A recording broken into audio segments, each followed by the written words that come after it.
श्वेता जी, शिवांश दुबे। महाराज जी, हमारा विवाह 10 दिन पहले ही हुआ है।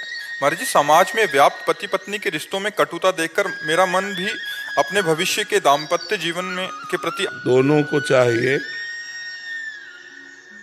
अवलो नसानी अबना न सही हो, इस शब्द पर ध्यान दीजिए। बॉयफ्रेंड गर्लफ्रेंड ये प्रायः नए नए बच्चे बना लेते हैं, ना बनाया हो तो भगवान की बड़ी कृपा है, अगर बनाया हो तो एक दूसरे से बताना नहीं। और अब अपनी गर्लफ्रेंड की चर्चा नहीं होनी चाहिए, बातचीत तो देखना तो अलग बात, अपने बॉयफ्रेंड की चर्चा नहीं होनी चाहिए। नया जीवन समझो ब्याह हो जाने, पीछे जो गलतियां हुई मतलब आप लोगों में ना होंगी, लेकिन जिनमें भी हो वो एक खटास वहीं से पैदा शुरू हो जाएगी।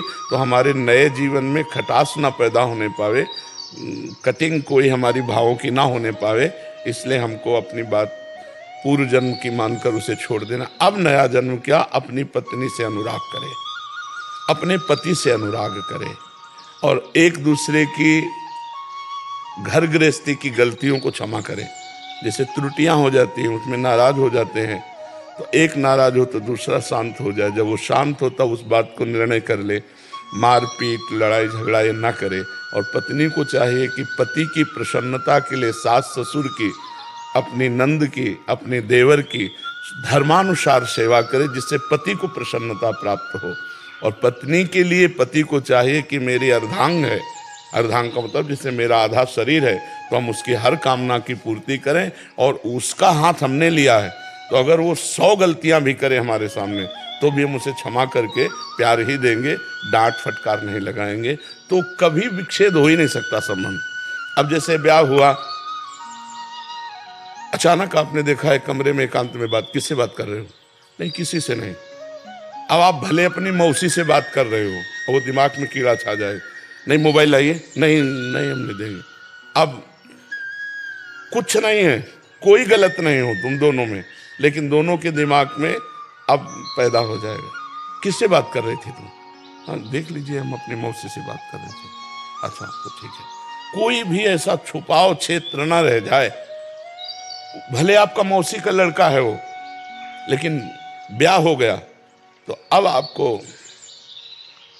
पति से अनुमति लेके कि वो आया हुआ है, आप कहें तो मैं बात कर लूं, आप ना कहें तो मुझे कोई जरूरत नहीं, क्योंकि आपकी अधीनता पति के प्रति होनी चाहिए। हमारे किसी भी आचरण से हमारे पति को संशय न हो, ऐसे ही पति को चाहिए कि हमारे किसी भी आचरण से हमारी पत्नी को संशय न हो, तो हमारा जीवन निर्वाह हो जाएगा।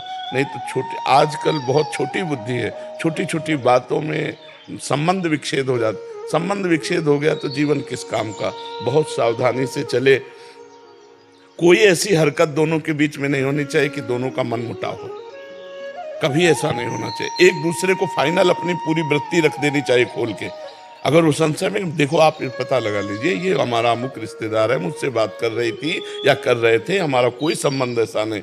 क्योंकि ये बातें अंतर में जब बैठ जाती हैं तो फिर प्यार करते हुए भी वो संशय बना रहता है, और वो संशय ऐसा पुष्ट हो जाता है कि फिर आगे चल करके मन मलिन हो जाता है। इसलिए दोनों लोग सावधान रहिए, पीछे जो कभी कुछ तो उसको भूल जाइए, आगे नया जीवन आपका मंगलमय हो। और भगवान का नाम जप कीजिए, थोड़ी देर दोनों मिलकर भगवान की पूजा कीजिए, जिससे भगवान आपके जीवन को मंगलमय रखें। क्योंकि आराधना अत्यंत आवश्यक है। जैसे आप पवित्र आचरण करोगे तो आपकी जो संतान होगी वो पवित्र आचरण वाली बनेगी। आप ही नींव हैं, आगे की जो हमारी पीढ़ी है उसकी नींव है। आप नाम जप करते हुए, भगवान का चिंतन करते हुए जीवन व्यतीत करेंगे तो आपकी संतान बलवान, बुद्धिमान, तेजोमय होगी। आप गंदे चिंतन, गंदा आचरण, गंदा व्यवहार, वैसे गंदे व्यवहार वाले बच्चे होंगे।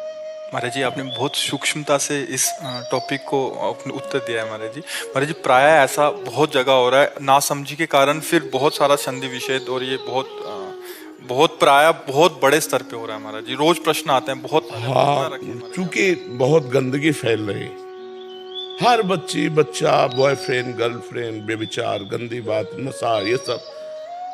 अब हम कहते हैं कैसे कैसे गृहस्थ धर्म का। देखो, आप भले गर्लफ्रेंड बनाए हो, लेकिन आपको वो लड़की पसंद नहीं है जो दूसरे को बॉयफ्रेंड बनाए हो। आप बताओ, ईमानदारी से बताओ। आप भले बॉयफ्रेंड बनाए हैं, लेकिन आपको वो पति चाहिए जो केवल आपसे प्यार करे। ऐसा कैसे हो सकता है? आप अपना चरित्र दूषित रखें, आपको चरित्रवान मिले, ऐसा कैसे हो सकता है? पहले तुम पवित्र और ईमानदार बनो, तब फिर दूसरे के लिए पवित्र और ईमानदारी की बात करो।